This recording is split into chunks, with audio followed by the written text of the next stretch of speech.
Oh, salve, bentornati in un nuovo video. Sì, ho impiegato un bel po' a montare questo video, devo dire la verità, ma come avevo detto c'erano dei video in verticale, dei video che non sapevo se fare dei reels, non sapevo se fare dei video per YouTube, insomma comunque è arrivato.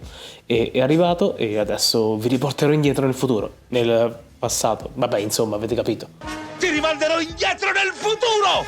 E vi farò vedere quello che abbiamo visitato, anche se molte cose non sono riuscito a visitarle perché sono successe cose, come vi dicevo, però quella è un'altra storia e però è una buona occasione per tornarci. E quindi non perdiamo altro tempo e iniziamo subito. Andiamo. Ma quindi? Grazie.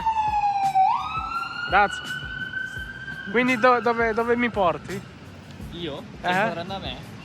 Partiamo oggi a St. Lawrence Market. St. Lawrence Market. Ti posso solo dire che si chiama St. Lawrence Market, onestamente. And that's it. Guida turistica number one. Situato vicino al famoso Distillery District, è stata la prima area industriale nella zona di York. La zona cominciò a riempirsi sul finire del Settecento, con la costruzione dei primi edifici del Parlamento. Nel 1834, anno in cui la città di York divenne Toronto, questo quartiere ne divenne il fulcro ospitante l'edificio più importante, il primo municipio. L'edificio venne distrutto poi dal grande incendio del 1849. Qua un po' di carne c'è. Ciò aprì la strada a un nuovo progetto, la nuova costruzione che vide vita nel 1854, la St. Lawrence Hall. Dov'è il parmigiano? Parmigiano Reggiano. Non lo so, Rick. Nato per essere la sala riunioni pubblica dei residenti di Toronto, ospitò anche una stazione di polizia e una prigione. Comunque abbiamo capito che qua si consuma molta carne. Hai visto che carne ha? E nel 1972 fu convertito a Market Gallery. Nacque appunto il St. Lawrence Market. St. Lawrence Market che appunto nel 2012 è stato eletto dal National Geographic il miglior mercato alimentare del mondo. St. Lawrence Market, bello. Ho preso qualcosa, ma anche no. Ora direzione Distillery District.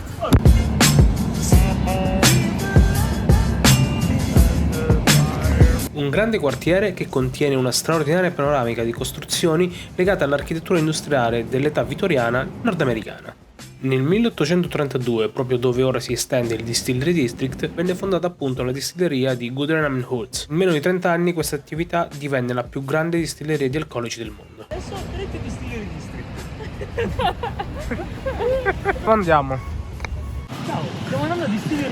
Tanto distretto, dove si distilla la vodka? La vodka è un Ma non liquore siamo in famoso Russia. del Canada. Viene fatto con la corteccia degli alberi di noce. Negli anni 90 il Distillery District è diventata una destinazione ambita per i film. Infatti è una location cinematografica numero 1 in Canada e la seconda al di fuori di Hollywood. No, vabbè. Buonanotte.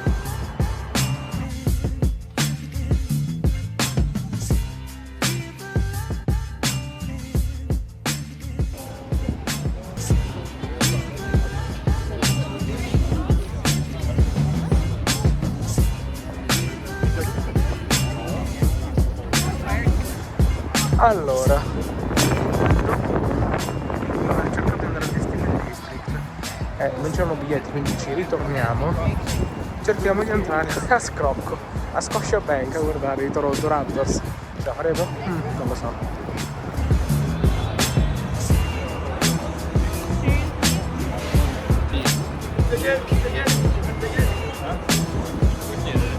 Abbandonatemi qua dentro. Wow. Ma naturalmente non abbiamo fatto una cosa del genere, era tipo impossibile, quindi ci siamo limitati a fare un giro nello store.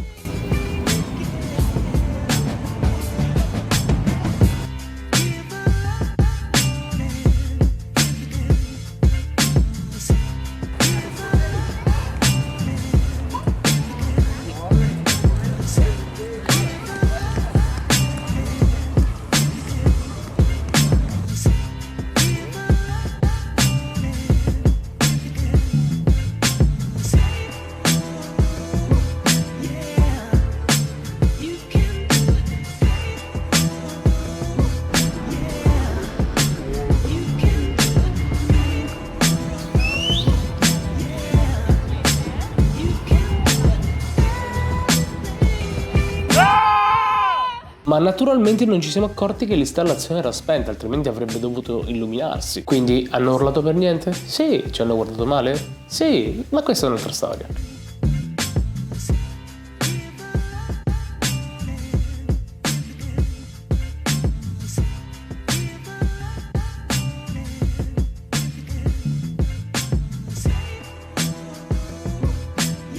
E dopo un giretto a Nathan Phillips Square, dove avete potuto vedere pure il vecchio comune e il nuovo comune, che è quell'edificio gigantesco a forma di semicerchi, siamo andati a visitare l'attrazione per eccellenza, Sua Maestà, la CN Tower.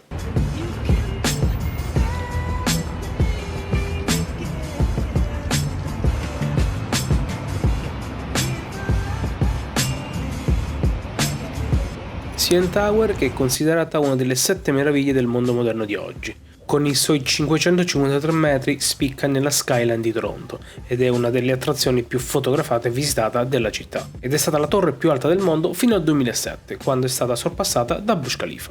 Come potete vedere, dall'alto si può ammirare tutta la skyline della città canadese, che di notte è ancora più suggestiva. Da una parte la visuale arriva dal lago Ontario fino alla città di Detroit e la visuale a nord invece arriva fino alla baia di Hudson. La torre girevole ha 4 stazioni. Glass Floor, a 347 metri, pavimentata in vetro, offre il brivido di camminare sospesi nel vuoto, che noi purtroppo abbiamo trovato chiuso per ristrutturazione. Lockout Level, il ristorante girevole dove siamo stati appunto, compie un giro completo in 90 minuti. Lo Skypod a 447 metri, dove nelle giornate limpide la vista aggiunge fino all'infinito e oltre.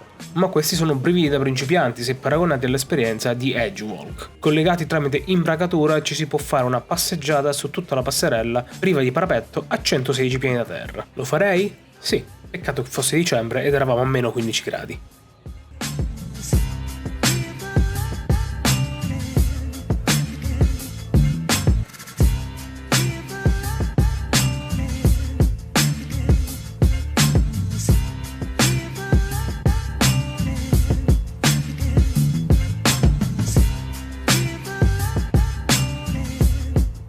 Mattina seguente sveglia presto relativamente, siamo andati a fare colazione da Starbucks, dove ogni volta il mio nome diventa un meme.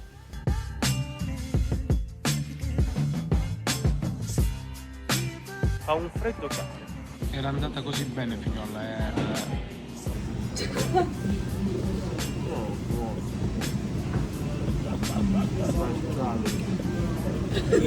Mio cugino è un coglione. Facciamo le foto, meno 30, ma facciamo le foto. Facciamo le fotine. Un altro negozietto molto easy, devo dire, che abbiamo visitato è Outdoor World, che è tipo il paradiso per cacciatori, pescatori, queste robe qua, ed è, vabbè, guardate.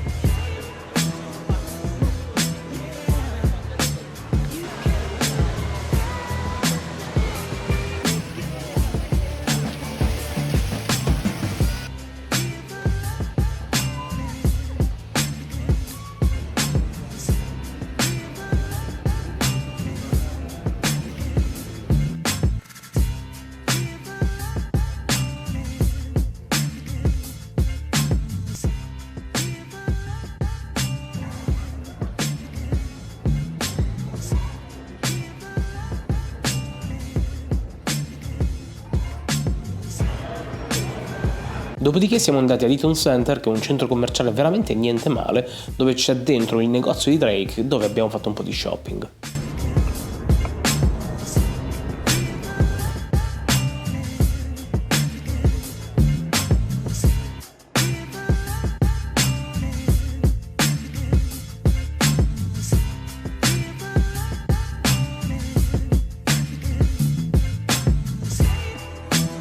Il giorno dopo poi, o il giorno prima, comunque non mi ricordo se era il giorno prima o il giorno dopo, comunque siamo andati a Chinatown, veramente molto bella, dove abbiamo trovato anche uno dei miei negozi, praticamente il paradiso per i collezionisti, tipo di carte Pokémon, videogiochi, c'erano tutte le console vintage, PlayStation 1, PlayStation 2, cioè c'era l'imbarazzo della scelta, insomma veramente per chi è appassionato di questo era il paradiso. Io ho comprato una maglietta di Street Fighter, ma volevo prendere tipo tutto.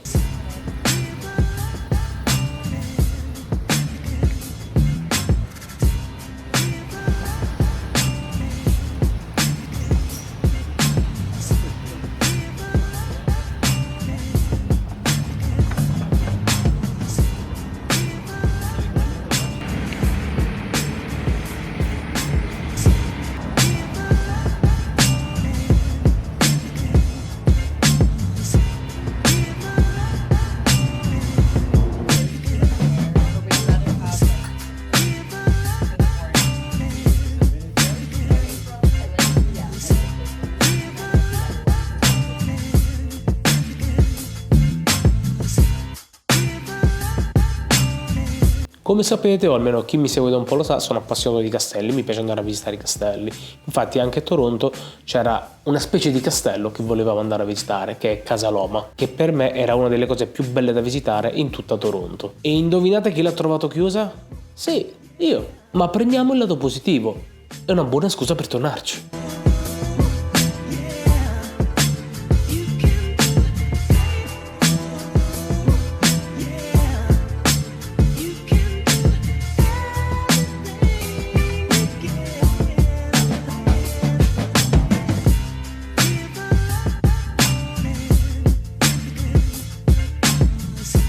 Bene, anche per questo video è tutto.